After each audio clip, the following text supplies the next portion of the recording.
Good afternoon, ladies and gentlemen. Welcome to the Public Service Commission of South Carolina. Excuse me. We're here in docket number 2021-89-E, 2021-90-E. This is Duke Energy Progress, LLC, and Duke Energy Carolinas, LLC. Or arguments. We're here on the Duke Company's petition for declaratory order regarding the ability to communicate through attorneys with witnesses during scheduled hearings. We'll take roll before we begin our arguments. Present in the hearing room, we have Commissioners J. Williams, C. Williams, and Belzer. Joining us virtually, we have Commissioners Caston, Urban, Powers, and Thomas. Let's take appearances from the parties. Petitioner, Duke Energy's Carolina, Duke Energy Progress. Thank you, Mr. Chairman, members of the Commission. Frank Ellerby, the Robinson Gray firm, appearing this afternoon for Duke Energy Carolinas and Duke Energy Progress. All right. Johnson Development Associates. Yes, sir. Weston Adams and Court Walsh both here for Johnson Development. All right. Carolina's Clean Energy Business Association. Mr. Chairman, members of the Commission, I'm Richard Witt here for Carolina's Clean Energy Business Association. South Carolina Consumer Affairs. Yes, thank you, Mr. Chairman. Roger Hall on behalf of the Department of Consumer Affairs. South Carolina Coastal Conservation League and Southern Alliance for Clean Energy. Good afternoon, Mr. Chairman. This is Kate Mixon on behalf of South Carolina Coastal Conservation League and the Southern Alliance for Clean Energy. And with me here today is Emma Clancy making her first appearance before the Commission. All right, outstanding. Office of Regulatory Staff. Thank you, Mr. Chairman, members of the Commission. My name is Ben Muschin. I'm appearing today on behalf of ORS. All right. Mr. Muschin, is this your first time appearing before the Commission? It is my first time appearing before the Commission in a while, but I have appeared before the Commission. I've practiced public utility law since 2004. So my first time appearing virtually. Pleasure to meet you, sir. I asked because I think it's the first time that I've had the pleasure of meeting you. So welcome. Yes, sir. Thank you for being here. Thank you. All right. So obviously we're here on the petitioner's request for declaratory judgment. Before the petitioner opens, do we have any preliminary matters to address? No, ma'am. No, sir, Mr. Chairman. The only issue that would come up is just to remind the parties that we do have a court reporter here present in the room, and these proceedings are on the record. Okay. And with that said, once we hear from everyone today, we'll make a decision at a special business meeting that's scheduled for tomorrow at 4 p.m. All right. Petitioner, please proceed. Thank you, Mr. Chairman, members of the Commission. For the court reporter, this is again is Frank Ellerby appearing for DEP and DEC. The petition we've asked the Commission to address asks y'all to take another look at the issues that arose during the IRP proceedings during the examination of one of the witnesses halfway through or 2/3 through a 7-day or 8-day hearing. And following the close of that hearing, we took a closer look at the issue because it came up unexpectedly during the hearing, I think, to everyone.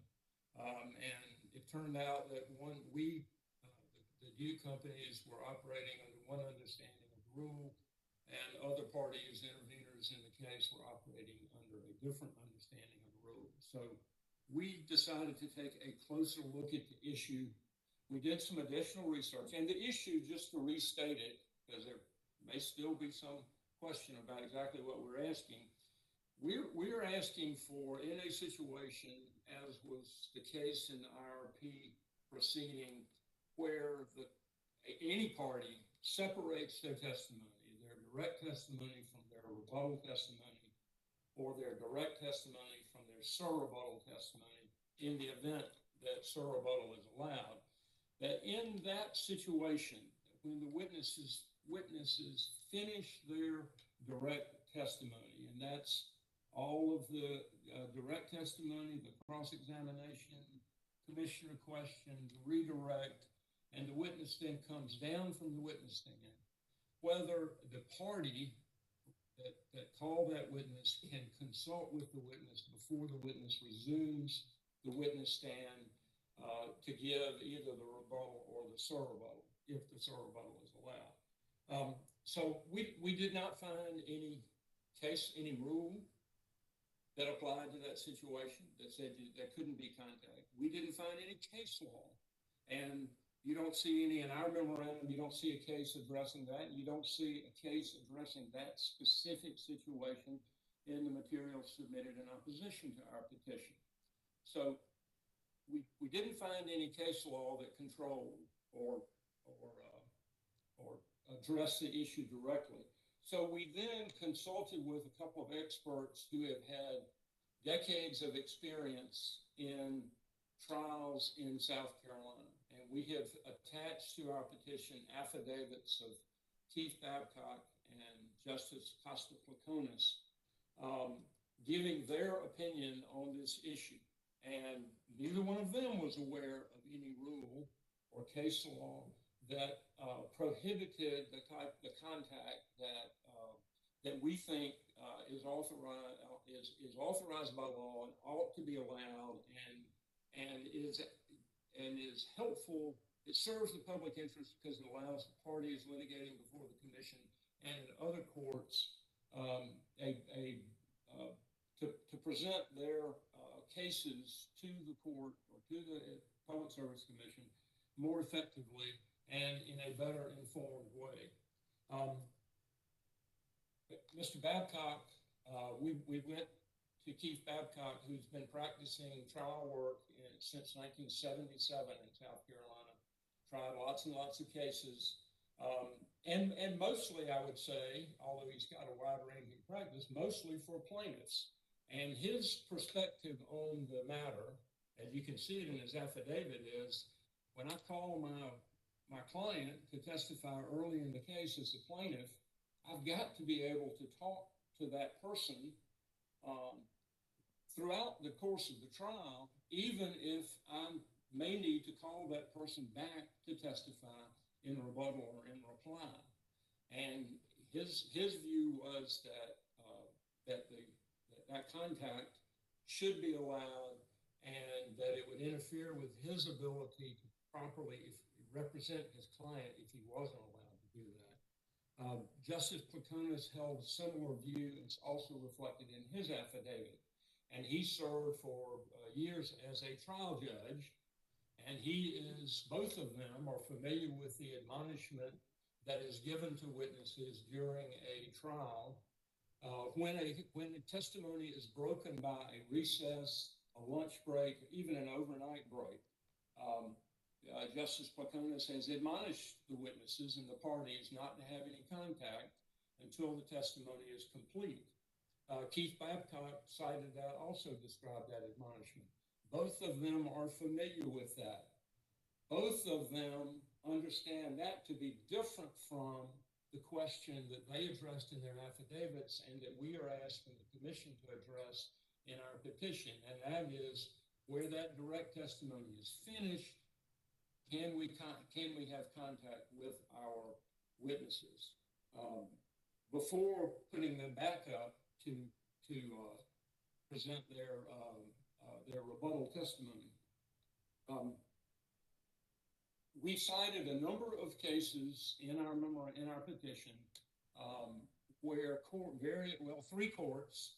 There's not a lot of law on this, but several courts have held or indicated that there are due process implications where a court restricts the communications between a party and its witnesses. And we're not saying that would necessarily be the case in this situation, but it's important. And and what we have asked the commission to address here demonstrates how important it is. The witnesses in the avoided cost proceeding for whom we have presented rebuttal testimony, Glenn Snyder and David Johnson, are not just expert witnesses that we brought in to testify and address certain issues.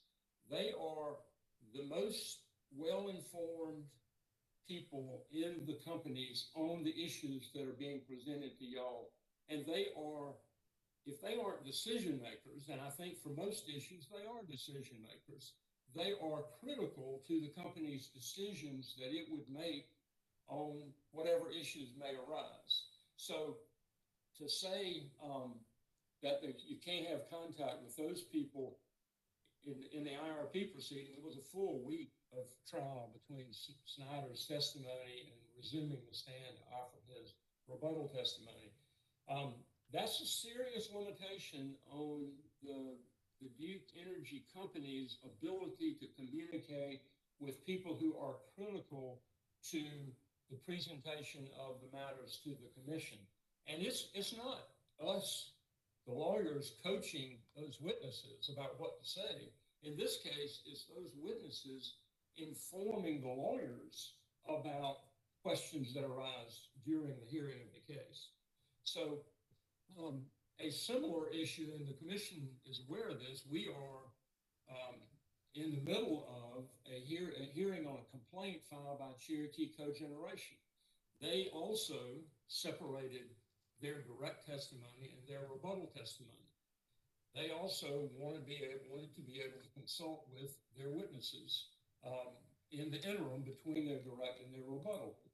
Neither the ORS nor the Duke companies objected to that, and they are being allowed to consult. But if you think about the witness they put on first, who's a company witness, Mr. Hansen, he was an important fact witness for Cherokee Cogeneration, and he is a decision maker. He's a senior vice president for the company. To say that they can't consult with him during the course of the hearing, that's now going to take most of a week, would severely interfere with the ability of Cherokee Cogeneration to consult with important decision makers and people who are informed about the issues being decided. So there are compelling reasons to allow the contact. It's important. It makes for a better presentation, allows the parties to more properly represent and present their positions to the commission. And there are no rules and no prohibitions. When I reviewed the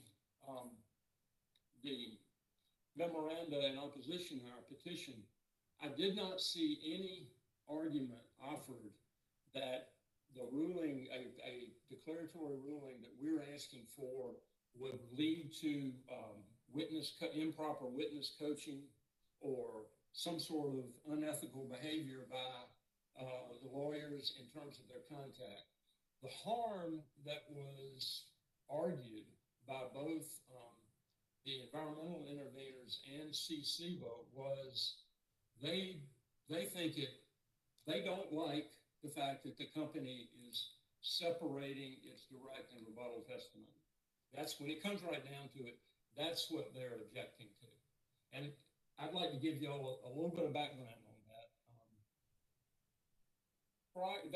The practice of, and y'all are probably aware that as, within a week or 10 days before a hearing, it is the practice of the commission through the staff to reach out to the parties and ask for, what's your witness order? Do you want to consolidate your testimony? If you have a witness presenting both direct and rebuttal or direct and rebuttal, do you want to consolidate? Do you want to present people in panels? And the practice of the commission has been for many years that parties request to consolidate, which suggests that the norm is, as you would anticipate in a proceeding in court, you call your direct, you put up your direct case, and then you put up your rebuttal case.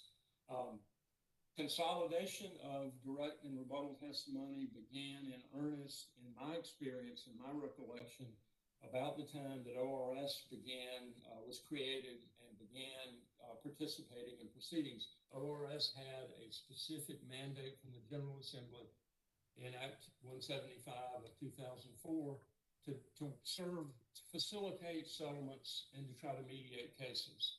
And it worked. Cases were settled. And when cases were settled, there was much less of a reason to separate, and the practice became almost standard practice to ask for consolidation. Well, Y'all weren't on the commission during that period for the most part, but you do know that approach, encouragement of settlements, more or less came to an end, I would say, in 2018. We've had many more contested cases since then. Duke Energy companies have routinely consolidated their testimony. It's delaying and drawing out, protracting proceedings before the commission is not something that the Duke companies want to do, like to do. We have no interest in doing that. We want to see cases decided as efficiently as possible.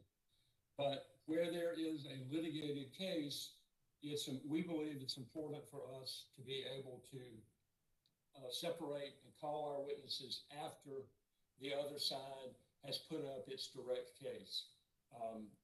If we have to consolidate, our witness has to explain the testimony that they are rebutting.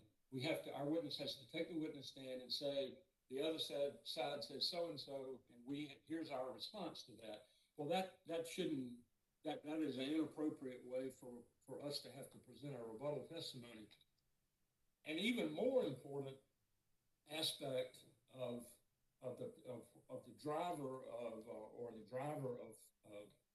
the companies preferring to separate their testimony on a regular basis is the way this commission is approaching these hearings. Y'all are working harder than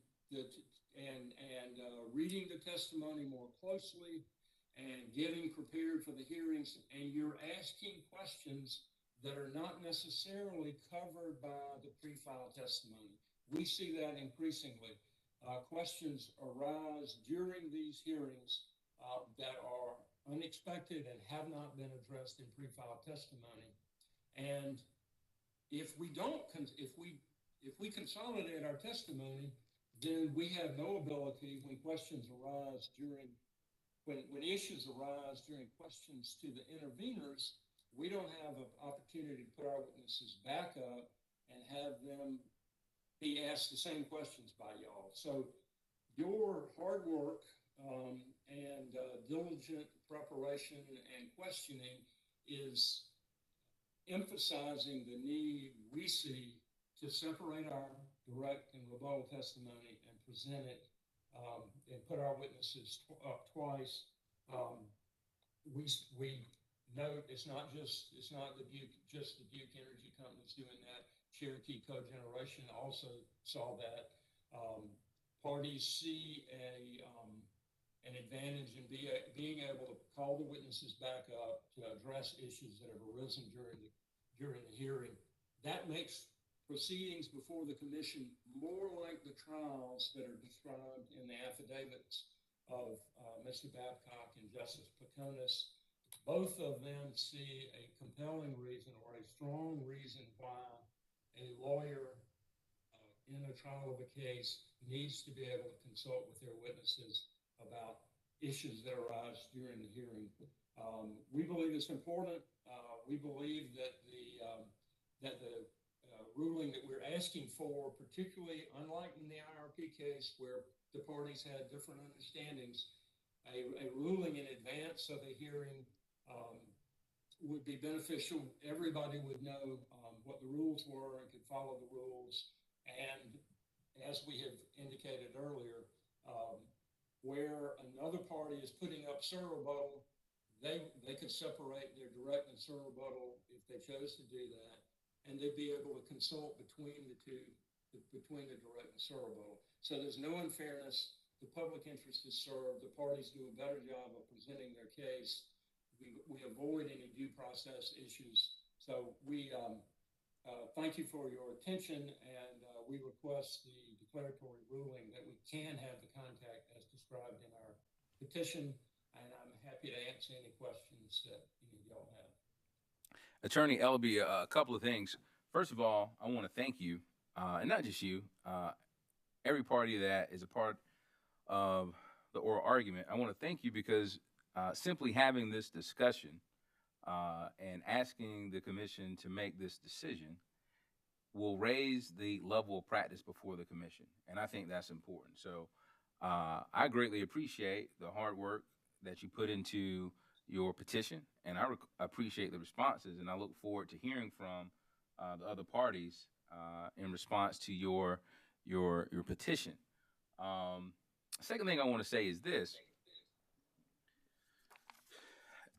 When this issue came up in the IRP, I must admit it came up in a manner that seemed as if there was some ethical misconduct or something that was happening that was beyond the rail and or beyond the pale.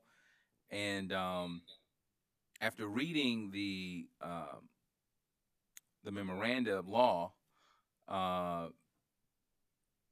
don't necessarily think that was the case, because what's been presented before us here, it just comes across and has a different feel than what was presented before us during that IRP hearing.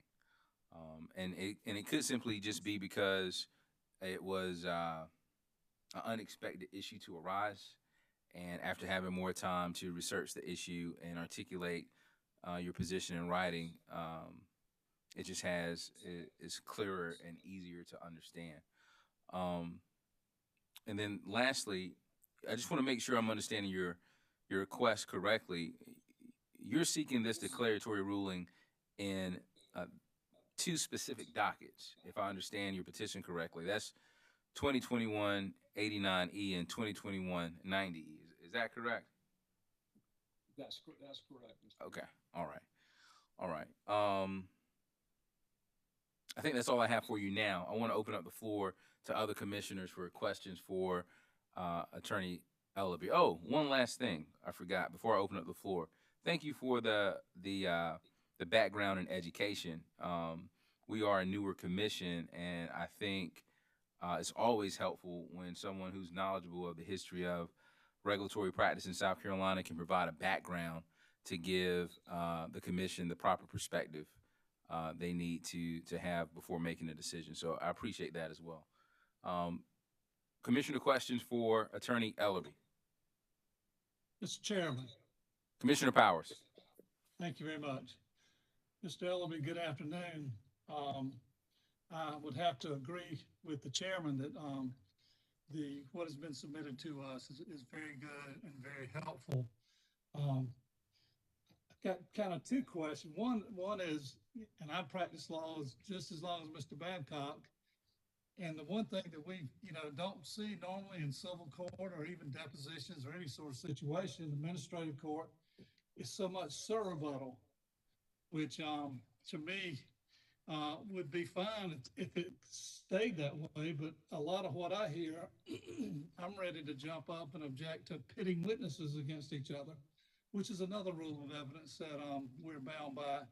I'm hoping that some of this can be limited, and I think it's the not the lawyers so much as the witnesses wanting the last word and wanting the last reply to something being said. And that's where I see a problem in too much contact in between the parties, or I don't even see the necessity of surrebuttal testimony when we've received it in writing. But let me get to a question. Just because we've always, as you say, the commission's always done it that way, do you feel that this commission, which is new, is bound by that practice? Well, no. I know, for instance, I think surrebuttal. In fact, there's a South Carolina Supreme Court case on an appeal from the commission that indicated that surrebuttal was discretionary with the commission. So, just as an example, what you're talking about with respect to surrebuttal is probably should be our practice, that a party should be allowed to present surrebuttal testimony only to respond to something that was raised in rebuttal, and it shouldn't be automatic, and you certainly shouldn't be able to raise new things in surrebuttal. I am not suggesting to y'all that the ruling I'm asking for you to make is the way the commission has always done it. Back prior to 2004, I think parties did separate their direct and rebuttal testimony because the cases were litigated and more controverted that we had, the 80s and early 90s were dominated by disputes between telecom companies, and there were lots of contentious issues and a lot of back and forth testimony in those proceedings. So I do not suggest to y'all that the issue that we are asking you to address with our petition is something that is either has been a longstanding practice of the commission or not. When testimony is consolidated, which has been routine with several cases, testimony has been consolidated, and therefore the question I'm asking y'all to look at hasn't arisen. So, but we are asking for y'all to apply the rule in proceedings in the commission that applies in trial courts in South Carolina, both state and federal. And that was one reason we went to get, we got affidavits from people who had a lot of experience in trial courts, was to try to say, here's the practice. There was a case law, there wasn't a rule.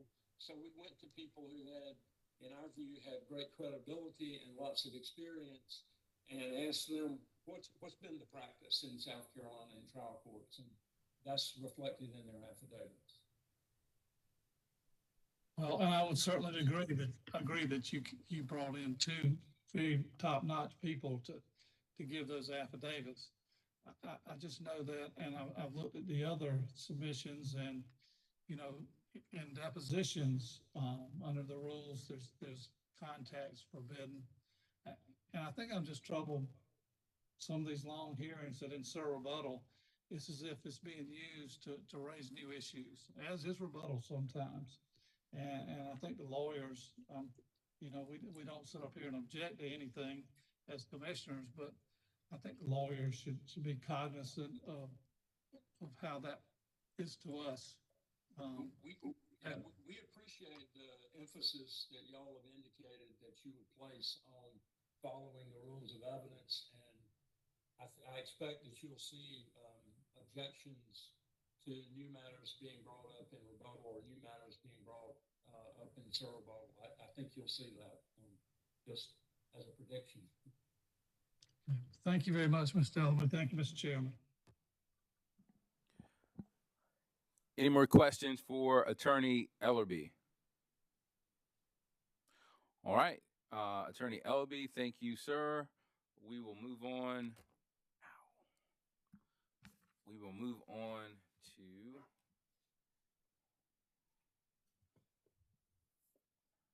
Johnson Development Associates.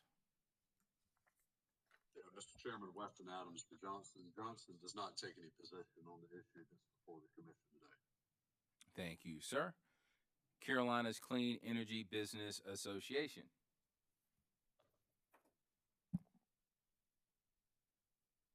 Mr. Chairman, members of the commission, Richard Witt from the Witt Law Firm here for the Carolinas Clean Energy Business Association.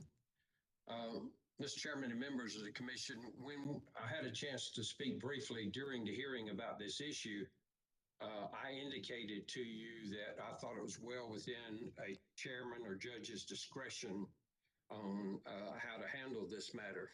And now having a chance to look up the cases, I find that it's not only within your discretion.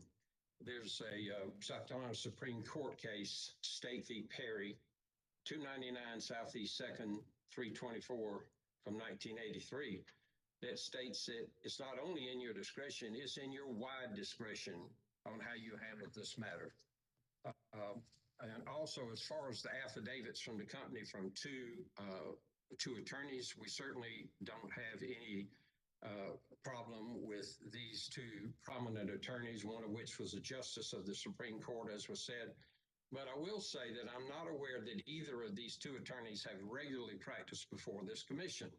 And so I'm not sure if they're aware of the culture at this commission, the way this has been handled, and the fact that it's in your discretion, Mr. Chairman, and the commission's on how you handle this matter.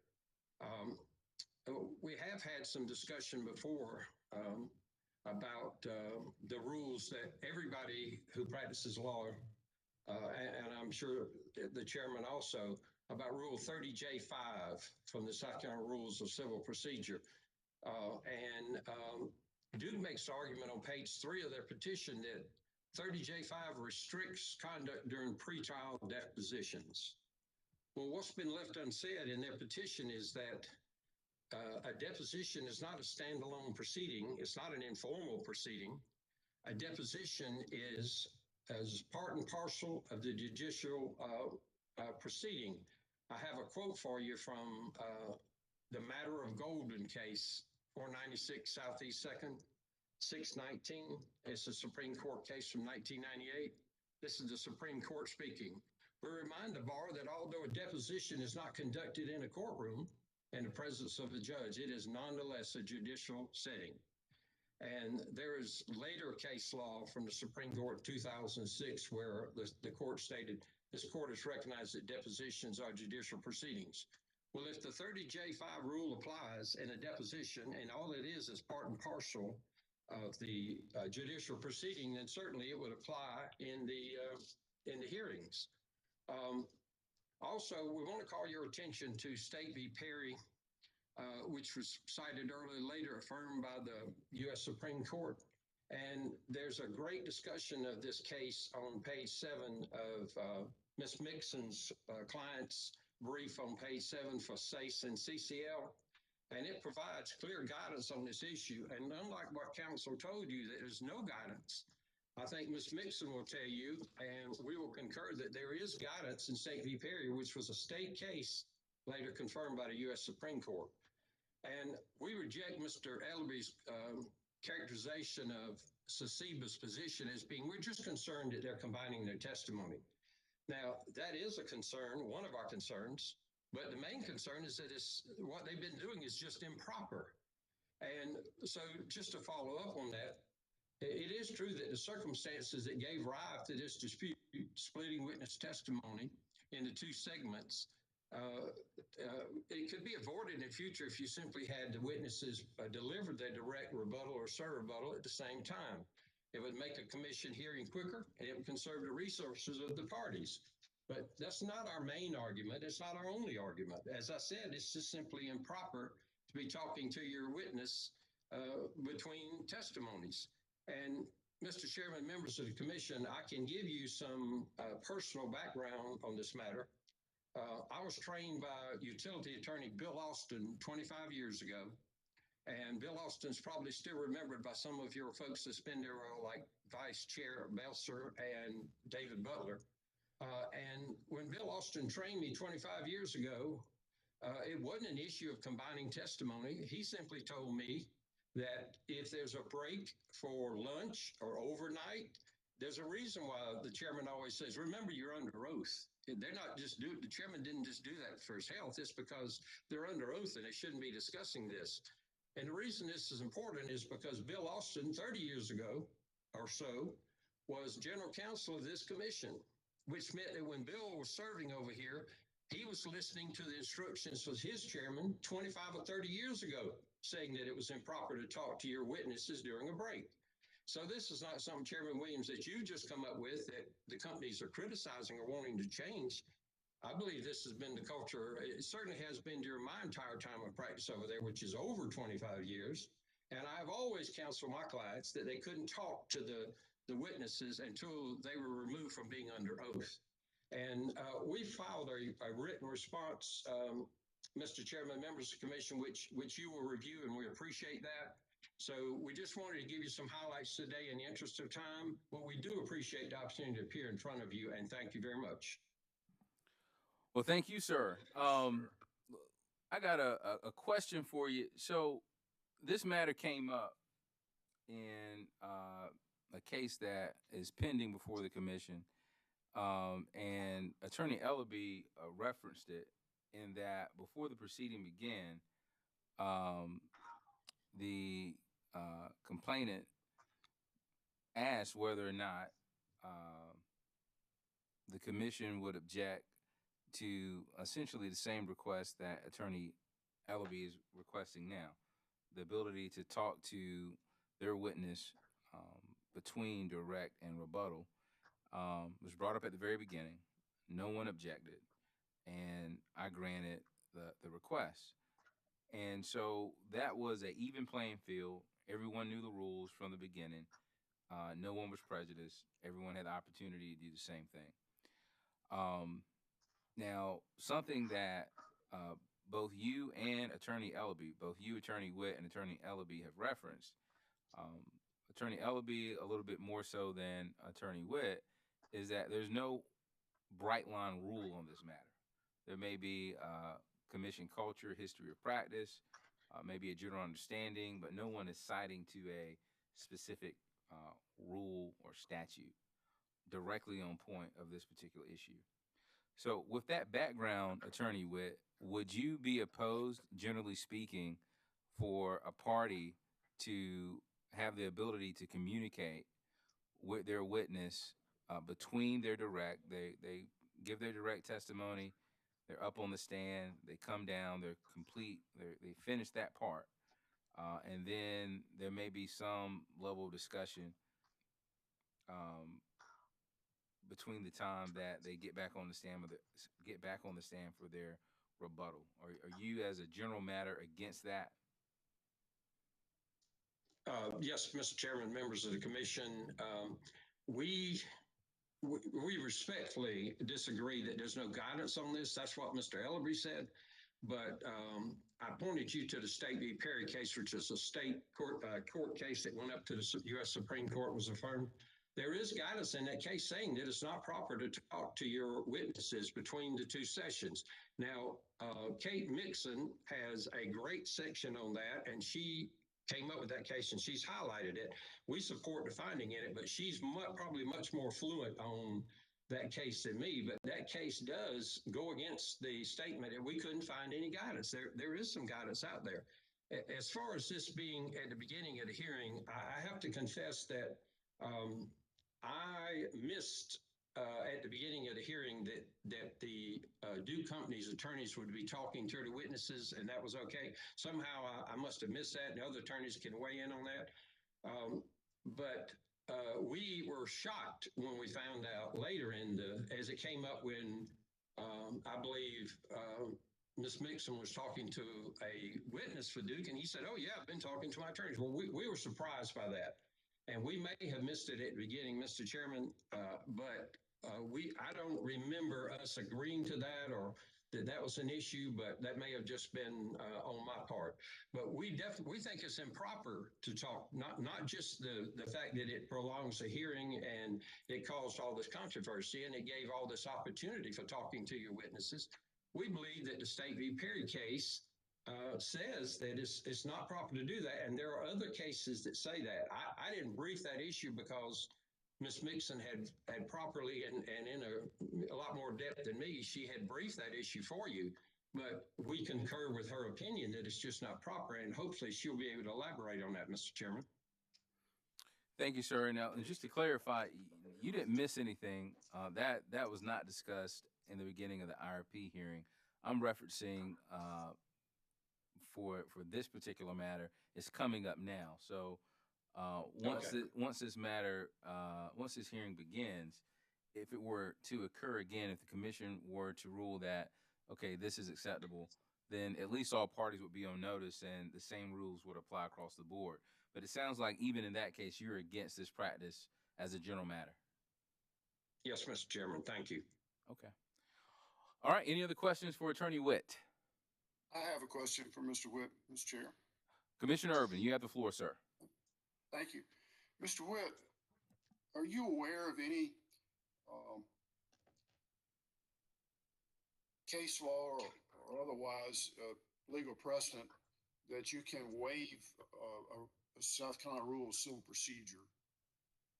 Can that be waived? I don't think so, Mr. Commissioner.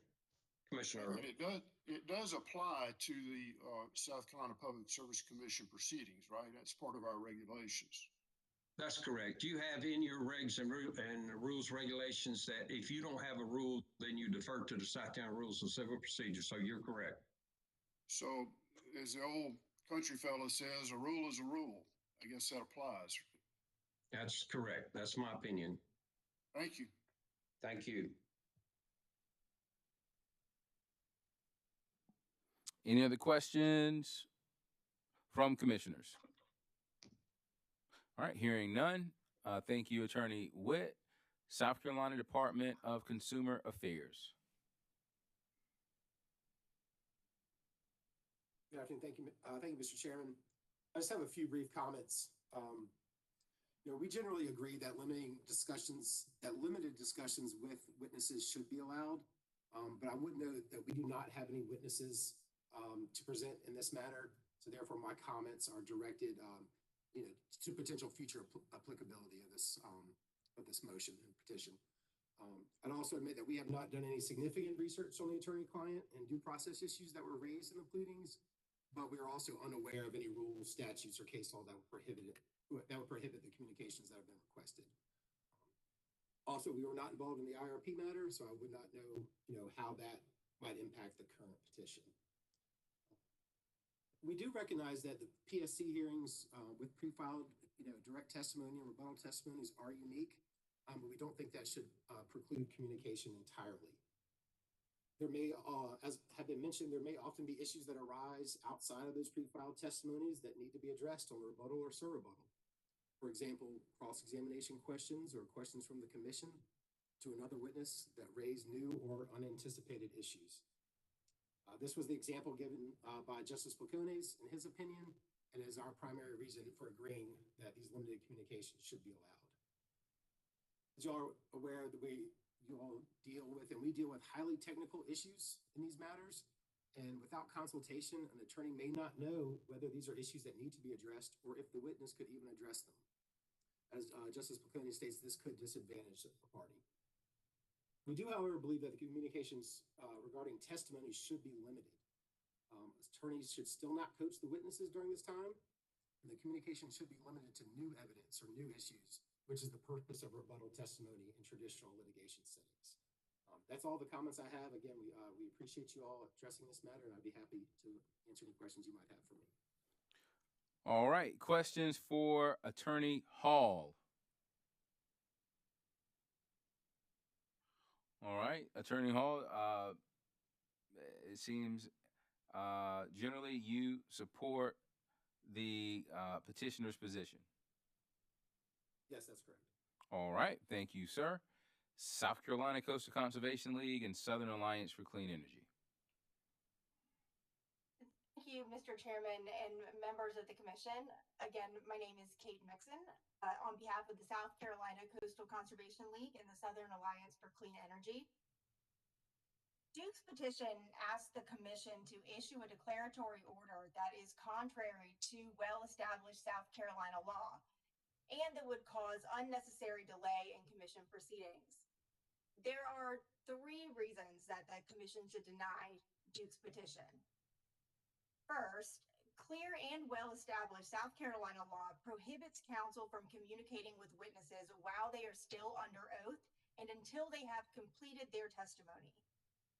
Rule 30J5 of the South Carolina Rules of Civil Procedure states the counsel may not communicate with the witness about the substance of their testimony once a deposition has begun, even during recesses or overnight breaks, except for the limited purposes of deciding whether to assert a privilege, make an objection, or move for a protective order. Despite Duke's assertion that this rule is limited to depositions, South Carolina and related federal case laws show otherwise. The very purpose of this rule was to bring deposition guidelines in line with the conduct expected at trial, precisely because deposition testimony may be used as evidence at trial. This is shown by a 2001 South Carolina Supreme Court decision, Henry, anonymous member of South Carolina Bar, in which the court adopted an interpretation of Rule 30J5 that is consistent with the holding in a federal case, Hall versus Clifton Precision, both of which are cited in our response to Duke's petition. In Hall, the Eastern District of Pennsylvania court found that a lawyer has a right and indeed a duty to prepare a client for deposition, but does not have the right to confer with that client once a deposition begins. The court in Hall specifically noted that this rule stems from the conduct expected at trials, stating that Depositions generally are to be conducted under the same testimonial rules as our trials. During a civil trial, a witness and his or her lawyer are not permitted to confer at their pleasure during the witness's testimony. Once a witness has been prepared and has taken the stand, that witness is on his or her own. In re, anonymous member of the South Carolina Bar affirms this approach, with the South Carolina Supreme Court further providing that, having adopted the Hall approach, our court requires attorneys in South Carolina to operate under one of the most sweeping and comprehensive rules on deposition conduct in the nation. This prohibition on communication during breaks is also supported by a note to the 2000 amendment to the South Carolina Rules of Civil Procedure, which added paragraph 30J, and which states that the intent of that paragraph is to provide deposition guidelines similar to those in federal court, where counsel may not communicate with a witness once they take the stand and until they conclude their testimony. This prohibition is so basic to South Carolina law that, as again we note in our response to Duke's petition, the South Carolina Bar includes it in a pamphlet titled, "So You're Going to Try Your First Case," which is intended for new South Carolina lawyers. The underlying purpose of this prohibition on communication is to prevent witness coaching while a witness is under oath and still has testimony to submit, which essentially is exactly what Duke's counsel is asking to do. If you understand kind of one distinction between this circumstance and the ones that the attorneys that Duke submitted affidavits from say, I guess the question is when is testimony concluded? And particularly at the Public Service Commission, where testimony is pre-filed, a witness has not completed their testimony until they have presented all of that pre-filed testimony, both direct and rebuttal or surrebuttal. Duke seems to have confused two different situations. If a witness has completed their testimony and is excused, but then might be recalled later, communication with that witness prior to them being recalled would be proper. But during the period between direct and rebuttal, the witness has not yet completed their testimony. They will definitely take the stand again, and thus they have not been excused.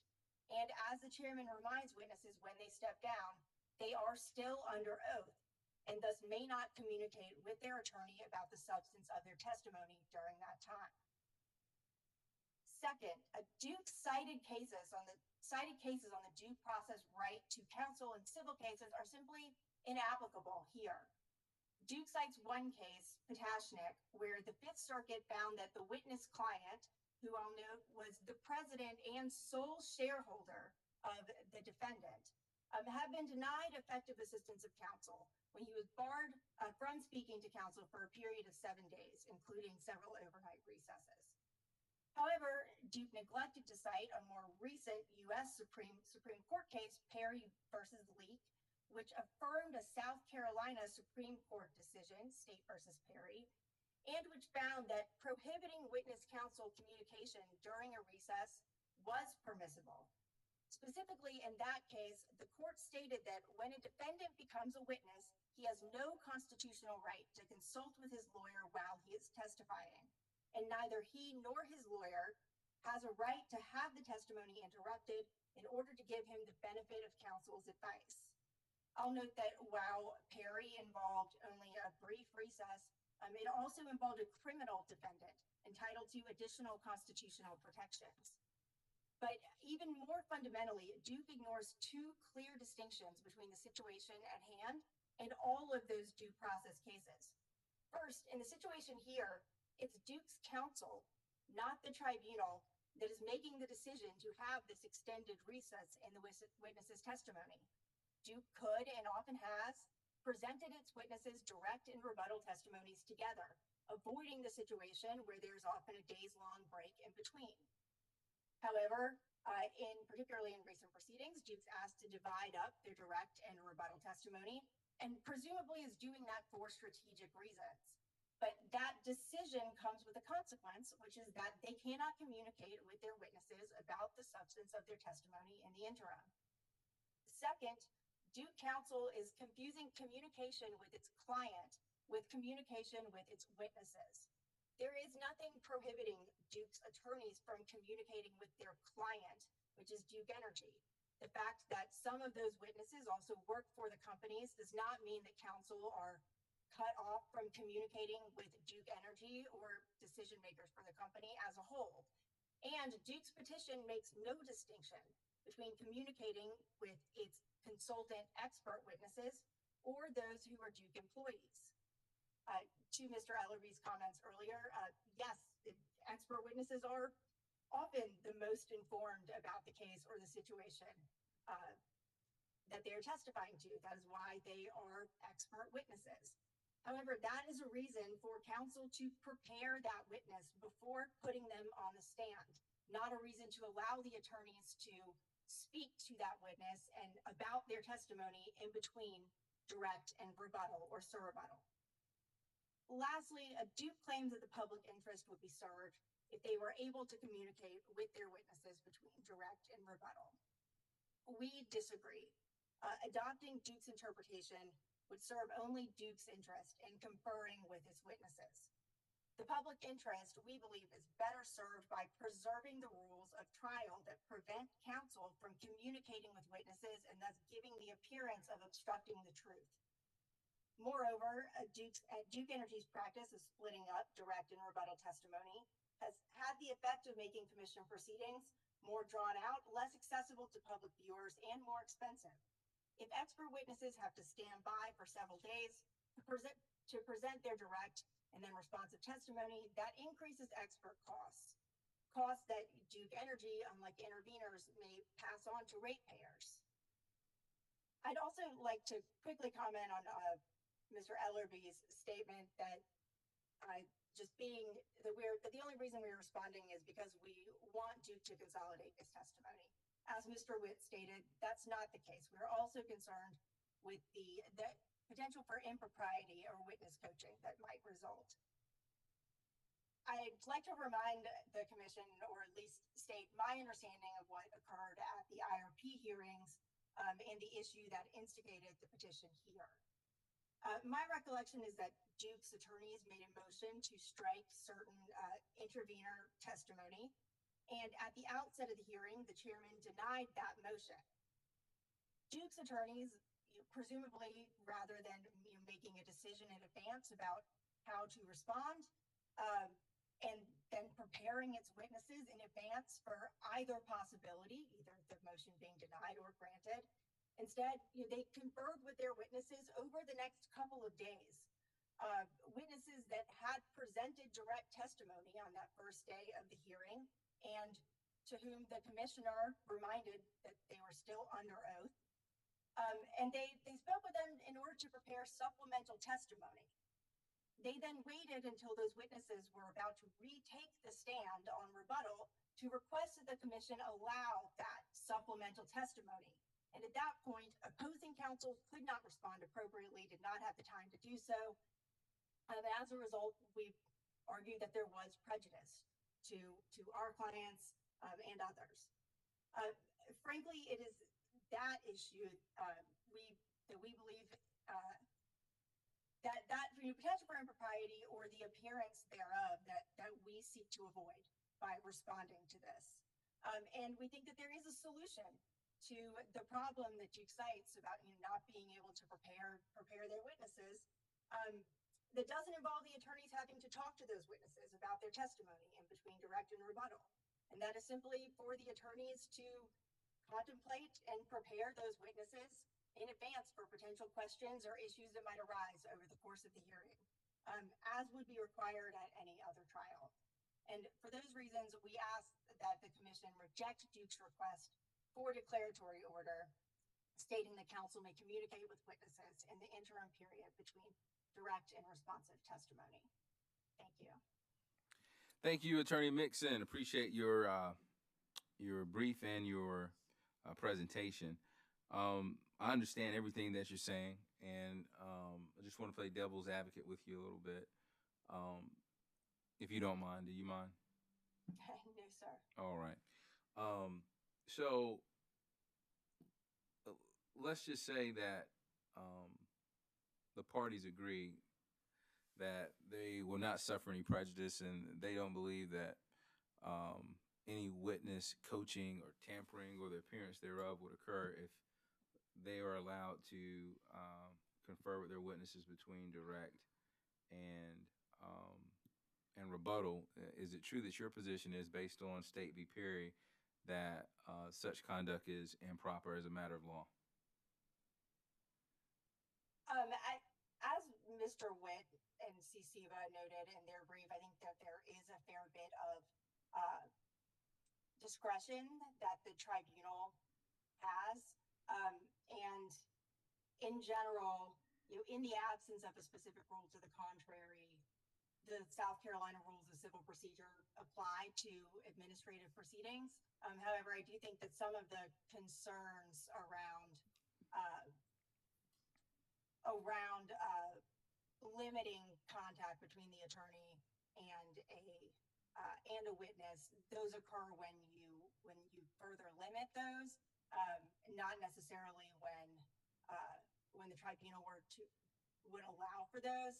So I think our argument is that the commission should not use its discretion in this circumstance to allow for attorneys to communicate with their witnesses between direct and responsive testimony. That doing so would be contrary to well-established South Carolina law. Although I don't know that we have a clear understanding about whether that is something that the commission could potentially do, but certainly believe that's something the commission should not do. Understood. Commissioner questions. Vice Chair Belzer. Thank you, Mr. Chairman. Good afternoon, Ms. Mixon. Good afternoon. You just stated that the rules of civil procedure apply in administrative proceedings. Is that under the APA or is that under the commission's regulations? Yes, Mr. Belzer, I believe that is under the South Carolina Administrative Procedures Act. And I'm looking back at our brief. Here specifically, there's a case of Meade versus Beaufort County Assessor, which is 796 SE 2D 165, finding that the South Carolina Rules of Civil Procedure may be addressed in proceedings before the administrative law court to resolve questions not addressed by the ALC rules. Okay, but that's a may. Is that correct? May. Yes. Okay. And I wanted to ask you about State v. Perry. That is a criminal case, correct? That's correct. And the break there was a break between the defendant's direct exam and cross-examination, was it not? Yes, that's correct. And I as I noted during my comments, I think that was a 15-minute break. Correct. And I mean, correct, because that was in your brief and what I looked at in the case. But and in that matter, the court, as you stated, said that there was no the defendant and the attorney could not confer during that break. Is that correct? That's correct. And in a criminal trial like that, the possibility of a defendant coming up for sur rebuttal is pretty limited, is it not? Yes. Okay. So is that really analogous to here, where we have direct and rebuttal, and oftentimes direct and sur rebuttal, and there can be some length of time between the two? So I think there are two issues there, Commissioner Belzer. First, I think the fact that it was a criminal trial, but some limitations were upheld, actually strengthens the argument that those are not allowed in civil trials, or that those prohibitions can be allowed in civil trials without raising due process issues And on that, I would point to the other case that we cited, which is more recent even than Perry versus Leak, which is the Hall versus Clifton decision case, where the court explicitly states that there are significantly more constitutional protections afforded to criminal defendants than is the case in civil proceedings. Oh, I agree with you there. And I would also point to Hall in making another distinction in that I think that the decision in Hall raises a question about the decision in Potashnik that in a civil trial that 7-day recess might implicate due process proceedings. I'm trying to find the exact language from Hall that I'm looking for. I think it's on page 7, is it not? Sorry, I have entirely too many. That's Too okay. many papers in front of me.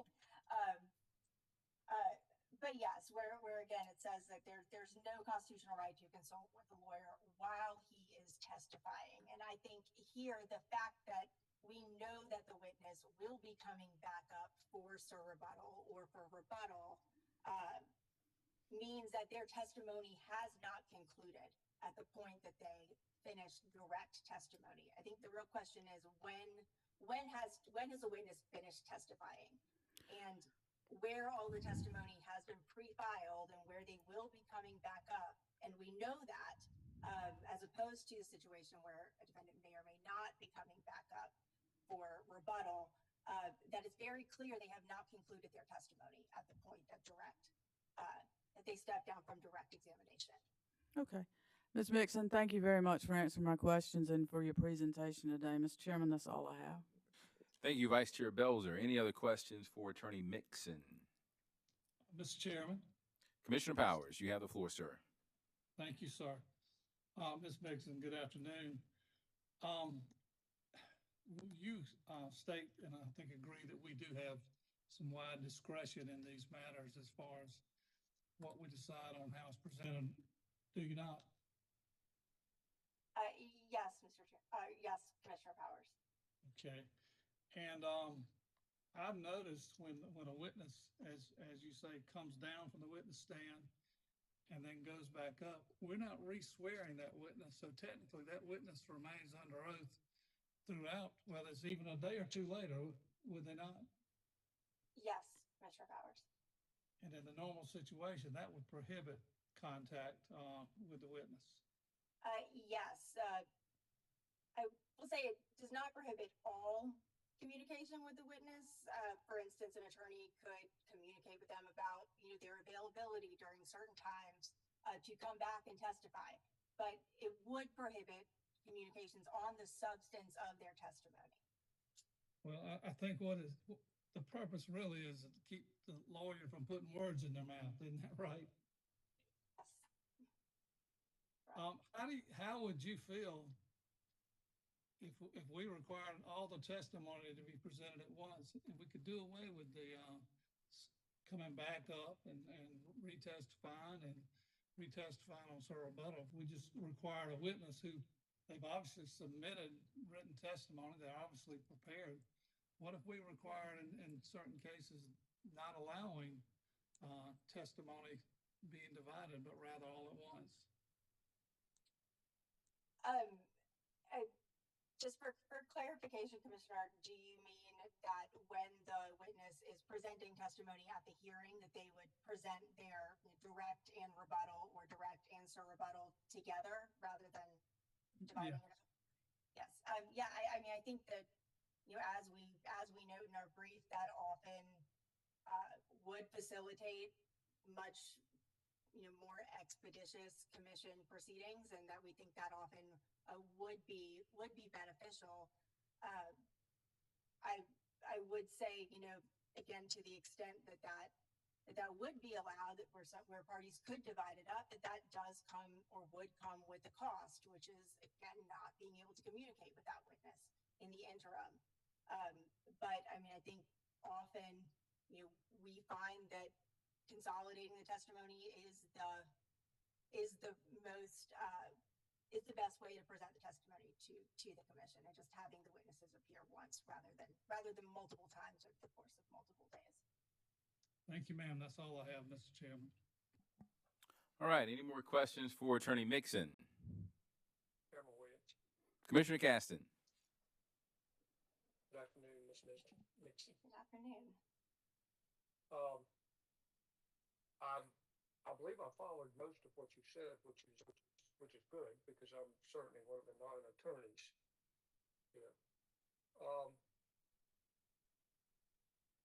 And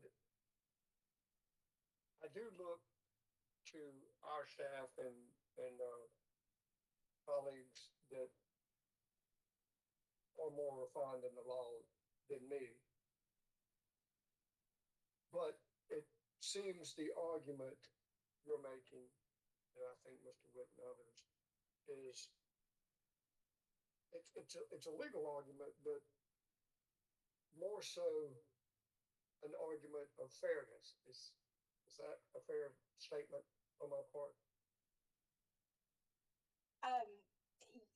Yes and no, Commissioner Caston. I think, certainly the situation that we ran into in the IRP hearing did raise really substantial fairness issues, because the Duke attorneys were operating under a different set of rules than those that other parties were. And so that did raise substantial fairness issues. And it was for that reason that we argued that our clients were prejudiced. However, I think there is also the legal argument here, which is one of, is that type of conduct proper under South Carolina law? Even assuming that the same rules apply to all parties, is this type of conduct consistent with the South Carolina rules of civil procedure and associated case law? And our argument is that it's not. That a rule that, despite, or I guess contrary to what Duke says, that a rule does apply, which is that you cannot talk to your witness until they have concluded their testimony, and that their testimony, with that witness's testimony, is not concluded until they have finished their responsive testimony as well. Okay, thank you. And Commissioner Powers just now talked about, or asked you about combining the direct and if there is a rebuttal. And I share his view on rebuttal. I've never heard of the word. I didn't know it existed. But I assume all parties desire the commission to listen, try to understand, and make good decisions based on that information presented. Is that a fair statement? Yes, Commissioner Caston. And I guess from my limited experience,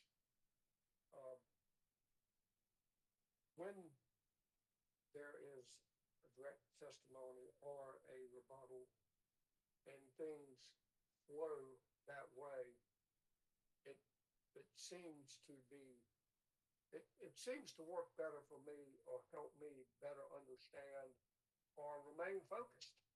Because I don't mean this in a negative way, but sometimes you guys go on a long time, and I understand, try to get things in the record. But if you really want folks like me to hear you, to understand and stay focused and engaged,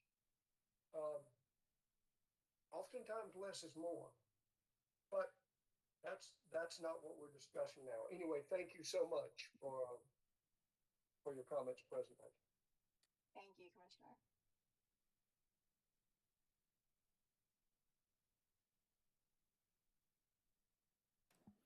All right. If there are no more questions for Attorney Mixon, hearing none, we will go to the Office of Regulatory Staff. Thank you, Mr. Chairman. Again, this has been Muschin on behalf of the Office of Regulatory Staff. Mr. Chairman, ORS has simply been monitoring this issue, although we do agree that it would be helpful to have the Commission's guidance on this matter.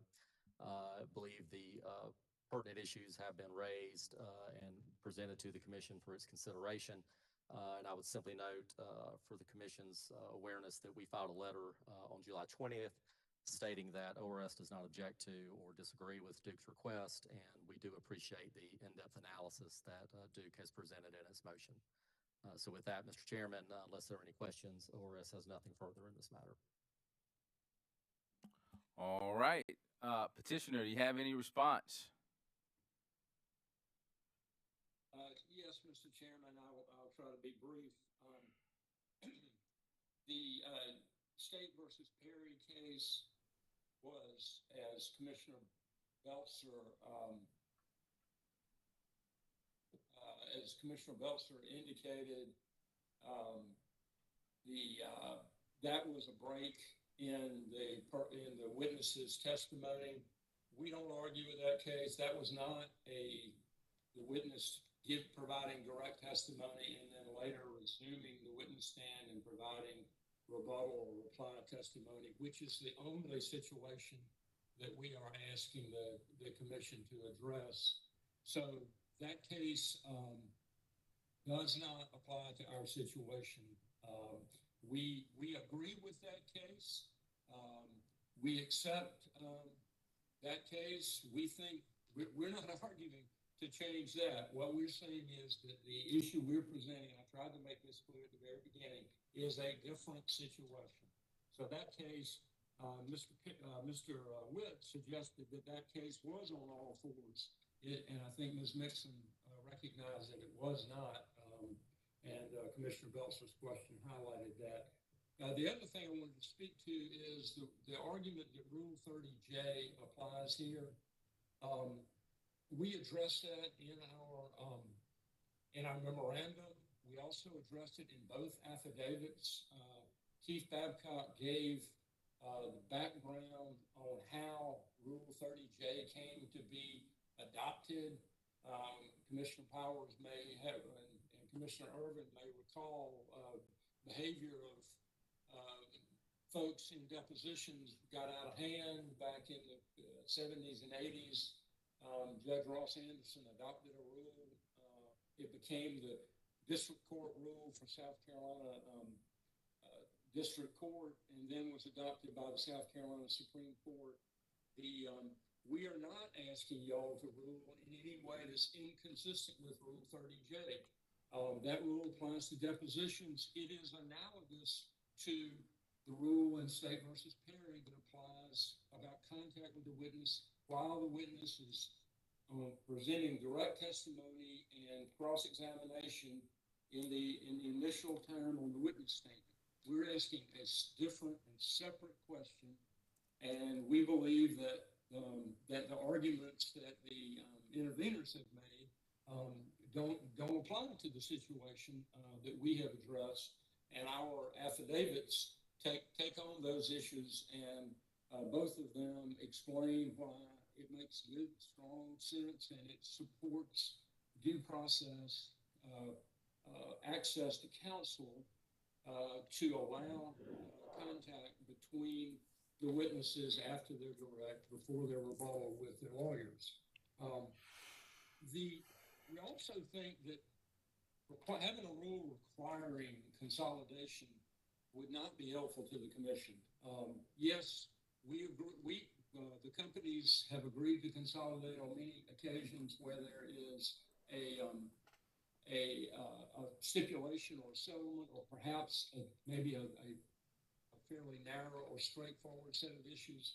But in some of these complex cases arising, a rate case or a case arising out of Rule of Act 62, in our view, it is helpful for the Commission to hear the direct testimony from one party, the direct testimony from the other party, and then the rebuttal, having the witnesses explain why that position is incorrect. We try to avoid where we can pitting witnesses, but we do. We think having the back and forth fleshes out the issues in a better way and a more effective way, in a way that makes it easier for the commission to understand.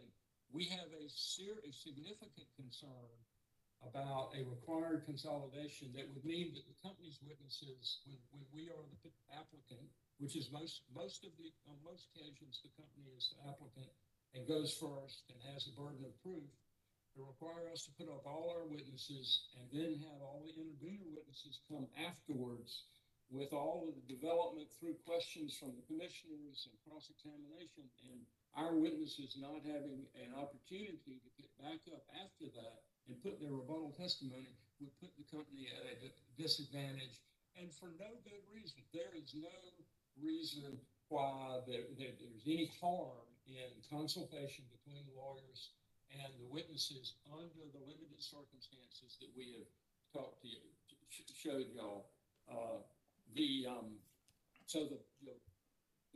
In fact, there's even less opportunity for mischief because the rebuttal testimony is pre-filed.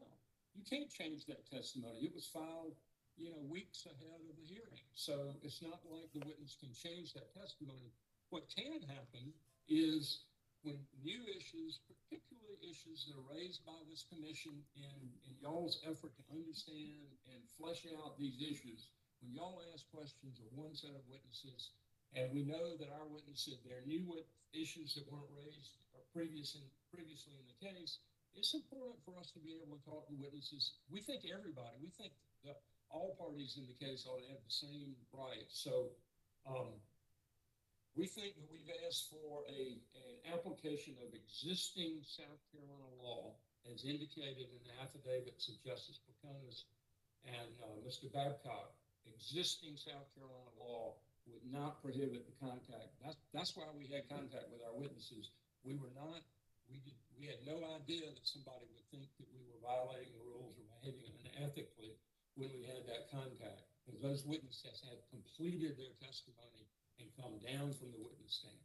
So we disagree, obviously, with the positions of the parties that are opposing our petition, and we respectfully ask the commission to grant the petition so that it's clear what rules will apply in the upcoming proceeding. All right. Thank you very much, ladies and gentlemen. If you don't have anything else, if the commissioners don't have anything else, we are adjourned.